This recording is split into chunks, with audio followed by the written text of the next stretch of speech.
Hi Gemini, Sun, Moon, Ascendant, or Venus. This is Dane, and I'm going to be doing your angel and spirit guide message reading for you for calling love and passion into your life. Now I ask if this reading resonates with you, don't forget to give it a thumbs up and also to subscribe to my channel. Okay, so let's dive into this reading. I'm very excited for it for some reason. All right, let's see here. I'm going to be starting off with your spirit guide animal cards. These are also your totem animals for this time. If you see these animals in the wild or you see an image of these animals, Gemini, this is your angels and your spirit guides saying, remember this message. So angel and spirit guide message for Gemini. Angel and spirit guide message for Gemini. Angel and spirit guide message for Gemini. Show me clearly, show me clearly, show me clearly, show me clearly. Okay, so these three have fallen, well, stopped, and so yeah, Spirit was like these three. So this one first, the giraffe spirit, see the big picture. Then we have the brown bear spirit, take time out, and the armadillo spirit, which says set healthy boundaries. So take time out to see the bigger picture and to set healthy boundaries is going to be something that's really important for you, Gemini. And then we have your chakra cards. Angel and spirit guide message for Gemini. Calling love and passion into your life. Angel and spirit guide message for Gemini. Calling love and passion into your life. Angel and spirit guide message for Gemini. Calling love and passion into your life. Show me clearly, show me clearly. Ooh, goodness. Okay, these two. You have rebirth and you have love. Oh, I love that. You have the Earth Star chakra and the, excuse me, and the heart chakra coming through. All right, and now let's see what the tarot has to say. Angel and spirit guide message for Gemini, calling love and passion into your life. Angel and spirit guide message for Gemini, calling love and passion into your life. Angel and spirit guide message for Gemini, calling love and passion into your life. Show me clearly, show me clearly, show me clearly, show me clearly, show me clearly.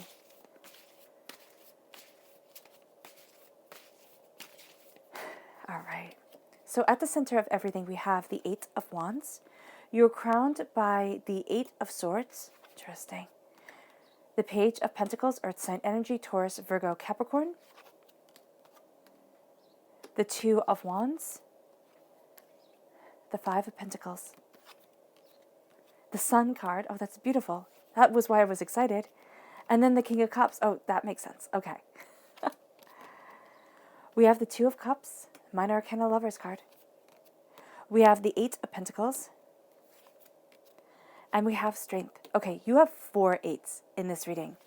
Now, you're either taking your love very seriously, which does not surprise me at all, Gemini, but you are also taking things very seriously around you. You can be looking at things and thinking, oh my gosh, I'll never be in love, or I'll never have the love that I want within my life, or something to that effect. Things are very intense, and that's why, that's why your angels and spirit guides sent this message of setting healthy boundaries and looking at the bigger picture, because there's going to be this kind of fatalistic mindset to things at times where it's going to be like, can I move forward in love? Is love even meant for me? Is it meant for everybody else? Will my relationship improve?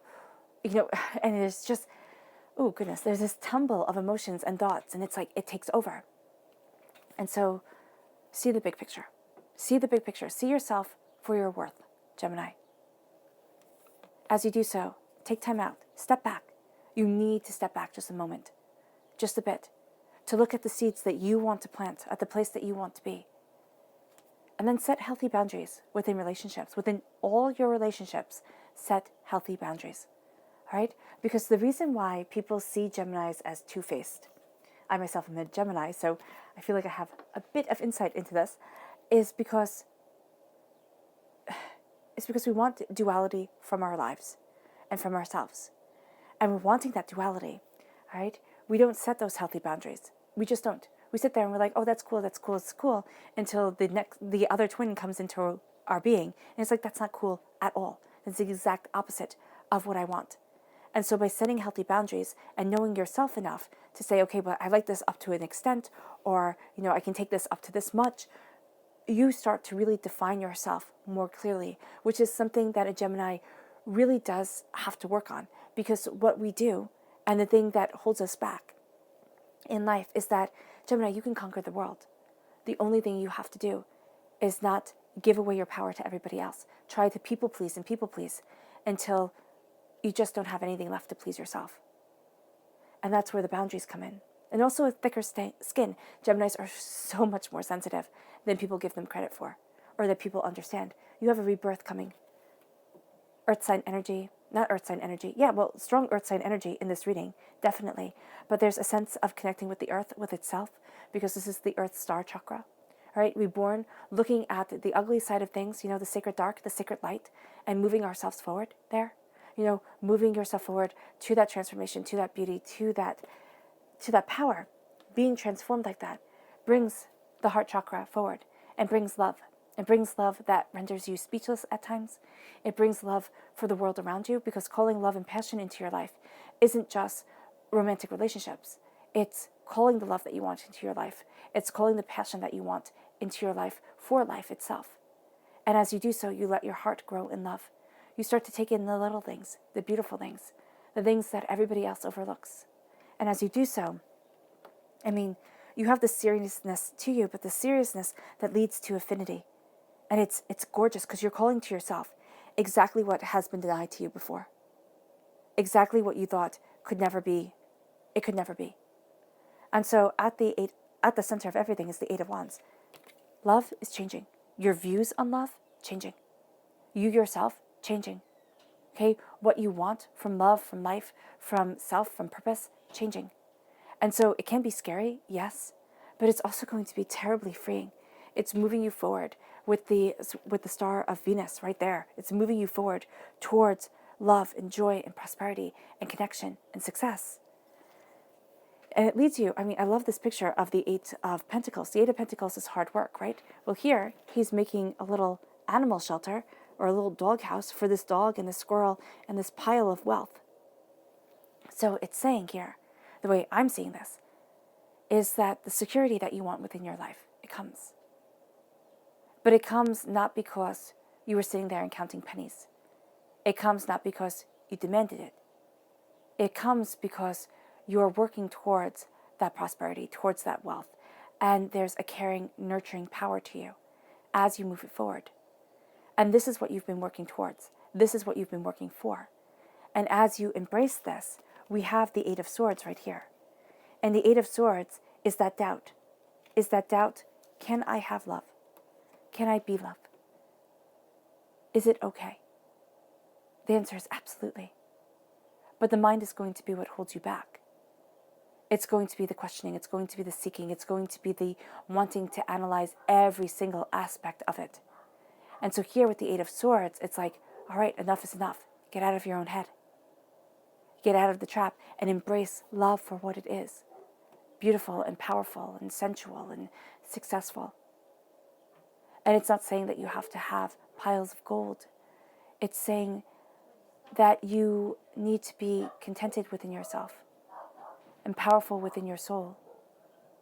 And that love comes sometimes in the most unbelievable ways, in the most powerful ways. And don't rip it from you. Don't say, I don't deserve this. I can't have this.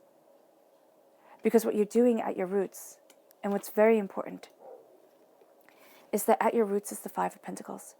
It's the heartbreak, it's the pain, it's the disappointment. It's the, I'm on the outside looking in. And enough is enough. Because with the Strength card, now this is a Leo energy, a time frame July 23rd to August 22nd. I do know we're in lockdown, the world has kind of stopped for a time. But it's saying here that you're calling strength to you. And you're calling to you what you want, what you need, and what you love in life. So it's kind of like when the doors open again, there's a whole new you that will be walking out, that will be embracing this world for what you love within your life, for what you want within your life, and for the partner that you want to be with. It can be the partner that you're with, and it can be somebody new coming in. It can be that you've been single for quite some time, and you thought, that's just my lot. That's where I need to be. That's who I am. But you needed to heal. You needed to heal. You needed to see, because of the doubt and the fear of this fact that love can be all-consuming. And though that's something air signs love, it's also something air signs fear. And especially when you have the power, okay, and the personality trait to give your all to love, give your all to everybody else, and to be what everybody else needs. Until Gemini, the one person you lose is yourself. And that's what I'm seeing here with the Five of Pentacles. It's like enough is enough. I'm not going to be on the outside looking in at love. I'm not going to sit there and shut myself out from what I want. Strength is mine. Now, it can be that a Leo energy has wronged you, okay? It can also be that a Leo energy saves you. It moves you forward. Now, this person can be somebody who you love, who you despise, who you're ambivalent about, okay? You just don't care. But there's a power that moves you forward. And there's a strength that you are embracing.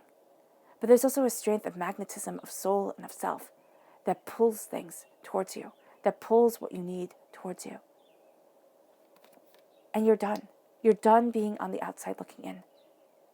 You're done being kept away from what you want. The support that you want is not simply to make it so that you can take another step. It's to say, I'm here for you. I'll hold you up when things get hard. It'll be okay when things are difficult. I will not run. I might falter, but I will always be there. That's what love is. It's not being perfect. It's sometimes being that, dog that's shouting and scaring things away because you get too close to insecurities, to pains, to disappointments, to hurts, to despairs.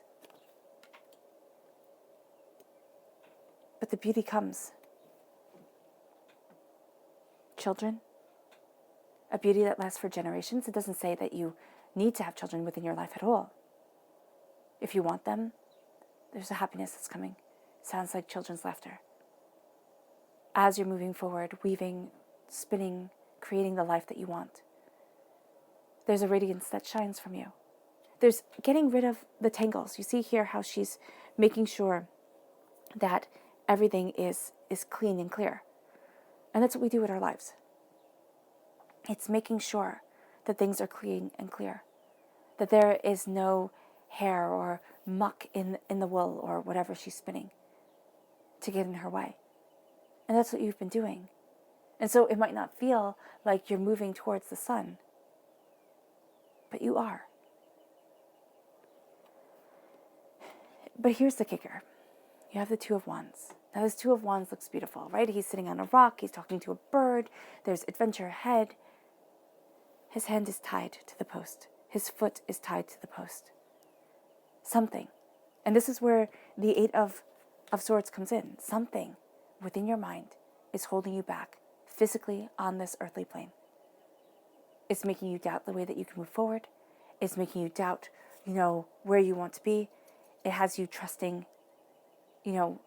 animals more than people at times. Nature more than houses. It has a bit, it's left a scar. It's left a scar. And so you're chained back. You're doubting. You're fearing. You're looking at things. And it's like, how do I weave the life that I want? How do I embrace the heart that I have? How do I move forward with this brightness, with this radiance, with this gorgeousness, with this beauty? How can this be mine?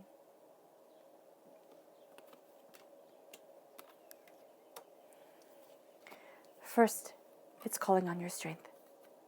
Second, it's not taking things so seriously. You're going to have a tendency, Gemini, to take things profoundly seriously, and it's going to muck things up for you. It is. It's going to have you tripping. It's going to have you falling. It's going to have you doubting and fearing. We have the Eight of Pentacles. Prosperity, wealth, success, through kindness, through compassion. That's the foundation of the love that you want. That's the foundation of the life that you want. There's a fear here. And there was like that nervous apprehension when doing the reading. It's like, what's holding you back? It's you. And I don't say that to be mean. And I don't say that to be like, well, duh. I say it because there is a sense of knowing that you give your all, and it being terrifying. Because what if they don't reciprocate? And what if life, just in itself, just the simple act of living, what if it falls short of our expectations? Here's a secret. I don't know if it's much of a secret, but it does. We have dreams and wonders and hopes. Have you ever wanted to go on a vacation, okay? And you've been so excited for it. And you're like, oh, it's going to be the best vacation in the world. And you go. And it's like, okay. And then you're going on vacation and you're thinking, oh my gosh, I have like a pile of work to do. I don't have time for this nonsense. You're thinking about everything else. And then it's awesome. Don't psych yourself out. Don't build it up into your head and then not share it with another person. Because some of the reasons why we stumble and we fail with things is because we have this idea and this ideal of what we want it to be. And it falls short because it's reality. But maybe also because we don't share it. We don't share why we're so excited. And so this can be sharing it with yourself, sharing it with your angels. I mean, it might sound silly to say, oh, I'm going to share this with my angels. But come on, if you have spiritual power on your side to move you forward, to embrace you, why wouldn't you? Why wouldn't you say, angels, listen, I want a beautiful life. Now, this does not mean that you will not trudge through the manure. This does not mean you will not sit there gobstopped with how amazingly awful you feel from heartbreak, from disappointment, from pain, from hurts, from your whole life shattering apart. That doesn't mean it at all. I can tell you from personal experience, even when you put your life into Spirit's hands, into God's hands, into the universe's hands, however you want to say it, however you see it.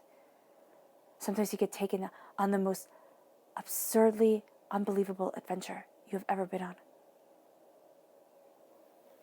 It's building you the foundation to bring the wealth into your life, to see it, not and say, what is it for me, but how can I care and heal with it? And you're calling the strength, the beauty, the prosperity that you need into your life. It's coming. You then have the King of Cups. This is a water sign energy, a Pisces, a Scorpio, a Cancer. All right? This is your heart. Your heart is a king. Why? Well, it makes perfect sense. You're an air sign energy. Your heart rules a lot, even though you think that it's your head. You'll think that you're being completely logical, and as an air sign energy, your heart and your head are one. And once you realize that, you realize the power about you. You have the ability here to be a king. People will see your heart. You want people to see you. You do. There's a sense of, I'm done hiding. I'm done. It's enough. You're claiming your life, your passion, yourself. You might find yourself just being a little bit more flirty with life. It doesn't have to be being flirty with other people, especially with social distancing. That's hard. But it's being flirty with life. It's being powerful within your heart yourself. It's saying, I know. You might sit there and go, I don't know anything. My relationships have been, garbage before this. Everything has been hard, or I've messed up. It's like, it's okay. How do you think the heart grows? How do you think you embrace success? It's not from being perfect from day one. And perfection has to be taken off the table. As somebody who is addicted to chasing perfection, I know it can't be obtained. You might say you might not be trying hard enough, which I've had that narrative in my own head. But it's saying, I'm me. Embrace being you, Gemini. The King of Cups is saying your heart is powerful. And as your heart is powerful, you're planting seeds on this earthly plane of what you want, of what you desire, of where you want to be. Earth sign energy, Taurus, Virgo, Capricorn. Have strong water sign energy and earth sign energy in your chart, in your life, but your heart is telling you what seeds to plant. Don't deny it. Your heart is the maturity. Your practicality is still learning. So listen to your heart as you learn. And it's knowing love. And you might say, Dane, I've never known love. We're told we learn how to love from our opposite sex parent, right? And the thing is, for a lot of us, that person was messed up in and of themselves. They didn't have that. So then how are you supposed to know? You have that power within you, Gemini. You have a heart that's gorgeous. You have a passion that's beautiful. You have a you that's defined. And it's not being afraid to kind of follow your nose, follow the scent of it all. Because you have this hound right here in the corner. And I don't know if you've had hounds, but they're intense. And they know. Their nose knows instantly. Plant the seeds. Sniff it out. Go for what you want in life. Let your heart guide you. And as your heart guides you, your soul evolves. You start to see things you never thought possible. And you start to really think of, what do I want to plant? What do I want to be? How do I want to be it? What do I love and what do I want to perpetuate within my life? Love is complicated. Love is beautiful. Love is all around us every single day. As you embrace this, you call to yourself the Two of Cups, the Minor Arcana Lover's card. You call to yourself you in the Minor Arcana form, so not the full you, not the full intensity of your spirit, but partially there. You call that to you. You embrace it, and you build the foundation. You have the cornerstones of what you want. And it can be you're building it in small scale, and then you'll build a larger scale model later on. But you're looking at it. You're chasing infinity right now. You are, because 8 on its side is infinity. But 8 is a very serious number. It's a very practical number. Do not let the seriousness and the practicality take over the heart, because your heart shines brightly, beautifully, and purely. The actor upon the stage, the person that people see, this is your heart. It does not matter if you're masculine or feminine or however you identify. It matters that your heart is seen, that your power is known, and that you're utilizing, and you're building off of it. Through love, you plant seeds and things move forward in a gobstopping way, in a beautiful way. It brings you to embracing your soul, yourself, your passion, to things moving forward and chains being broken. You releasing yourself from what has once bound you. Your subconscious message. The Knight of Pentacles, defending your prosperity. You go from being a student to being a knight, a defender. And what is worth its weight in gold, if not love? What are you planting? What are you defending? This is slowly and steadily moving forward. You might not have the whirlwind romances that others have, but this is slowly and steadily moving forward, looking at the bigger picture, grounding yourself, taking time out to see, setting those boundaries and sharing them. So the partner that you wind up with, the partner that builds you up, is not your wound partner, not the partner who perpetuates the pains and the discomforts and the hurts and the despairs that we have had, but the partner who sees you, scars and all, and says, well, I have mine too. And if you can accept you, I can accept me. And we can move forward, trying to accept each other and finding different ways to. Your subconscious chakra message is visualization, your third eye chakra. Visualize, visualize, visualize. See the life that you want. See the passion that you have. Move yourself forward. See it. See it first within your mind's eye. Not the door being closed on love, but the door being opened. And you moving forward in that passionate truth, in that beauty, and in that connection. The first place that we do anything is within our mind's eye, in our mind. Our mind does not know the difference between visualization and reality. So if you are visualizing the relationship that failed, your parents being split up, the yelling, the screaming, the thising, the thating that has happened before, that's what's perpetuated. Free yourself from it. Visualize happiness. Visualize sensuality. Visualize beauty. And embrace it. And say, that's what I'm calling into my life. Whether it be with a partner that you have now, or whether it be with a partner you will one day have. Make sure to communicate, to say what it is that you want. First of all, it's hot. Second of all, it's fun. And thirdly, it can help you move forward. It can get you to where you want to be. Your subconscious spirit animal message is the squirrel spirit. Believe in yourself. Believe in you, because that seed is planted over that bear's heart. And as you believe in yourself, it gives you a strength you never thought possible that is stunningly beautiful and absolutely you. All right, Gemini, I hope this reading has resonated with you. I wish you nothing but light, love, peace, and happiness. May harmony always be with you. I am sending loving, healing energy to each and every one of you. I love you all. Bye.